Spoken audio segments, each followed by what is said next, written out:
उत्तराखंड, गोवा की सभी सीटों के साथ ही यूपी की 55 सीटों पर आज चुनाव प्रचार समाप्त हो गया। सभी सीटों पर 14 फरवरी को मतदान होगा। मतदान को लेकर सभी तैयारियां पूरी कर ली गई हैं। गोवा और उत्तराखंड में सत्ताधारी बीजेपी की सीधी टक्कर कांग्रेस के साथ है, तो यूपी में सपा गठबंधन और सत्ताधारी बीजेपी के बीच मुकाबला दिख रहा है। गोवा में किसकी बनेगी सरकार, किसके हाथ आएगा उत्तराखंड? यूपी में दूसरे चरण के चुनाव में कौन पड़ेगा किस पर भारी, इसका फैसला तो 10 मार्च को होगा, लेकिन उम्मीदवारों की किस्मत पर ताला 14 फरवरी को ही लग जाएगा। 14 फरवरी को गोवा की सभी 40, उत्तराखंड की सभी 70 और यूपी की 55 सीटों पर वोटिंग होनी है और सभी सीटों के लिए आज शाम को चुनाव प्रचार समाप्त हो जाएगा। अब मतदाताओं के फैसले की बारी है। उत्तराखंड में पुष्कर सिंह धामी की किस्मत दांव पर है, तो गोवा में प्रमोद सावंत मुश्किल में फंसे दिखाई दे रहे हैं। यूपी में तो पहले दौर के मतदान के बाद सपा गठबंधन की ओर से जीत का दावा ही कर दिया गया। यूपी में दूसरे दौर में 9 जिलों की 55 सीटों पर मतदान है, जहां मुस्लिम मत निर्णायक है। अधिकांश जिलों में मुस्लिम मतदाताओं की संख्या 35% से अधिक है। मुरादाबाद और रामपुर में तो मुसलमान मतदाताओं की संख्या 50% से भी ज्यादा है।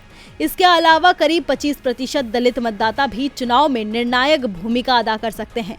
जयंत चौधरी का भी इस फेज में असर दिखाई देगा, क्योंकि कई सीटों पर जाट मतदाता भी 15% से अधिक है। 2017 में इन 55 सीटों में से बीजेपी को 38, सपा को 15 और कांग्रेस को 2 सीटें मिली थी। बीएसपी का यहां खाता तक नहीं खुला था। ऐसे में बीजेपी के लिए अपनी सीटों को बचाना बेहद चुनौतीपूर्ण होने वाला है। दूसरी ओर उत्तराखंड में भी बीजेपी की मुश्किलें बढ़ती दिख रही है। यहाँ की 70 सीटों में 2017 में बीजेपी को 57 सीटों पर जीत मिली थी, जबकि कांग्रेस को 11 सीटें मिली थी। लेकिन इस बार बीजेपी मुश्किल में दिख रही है। चुनावों से पहले बीजेपी के अंदर हुई जबरदस्त बगावत के चलते बीजेपी परेशान दिखाई दे रही है। उत्तराखंड के बड़े दलित नेता यशपाल आर्य बीजेपी छोड़ कांग्रेस के टिकट पर चुनाव लड़ रहे हैं। हरक रावत भी कांग्रेस में वापस जा चुके हैं। बीजेपी के तमाम दिग्गज प्रचार से दूर दिखाई दे रहे हैं। उत्तराखंड में हर 5 साल बाद सरकार बदलने की परंपरा रही है। ऐसे में पुष्कर सिंह धामी के लिए अपनी सरकार बचाना बेहद मुश्किल दिखाई दे रहा है। गोवा में बीजेपी का चेहरा रहे मनोहर पर्रिकर के बेटे उत्पल पर्रिकर बीजेपी से बगावत कर निर्दलीय चुनाव लड़ रहे हैं। कई सीटों पर कांग्रेस से आए लोगों को टिकट दिए जाने से पार्टी का कार्यकर्ता नाराज दिखाई दे रहा है।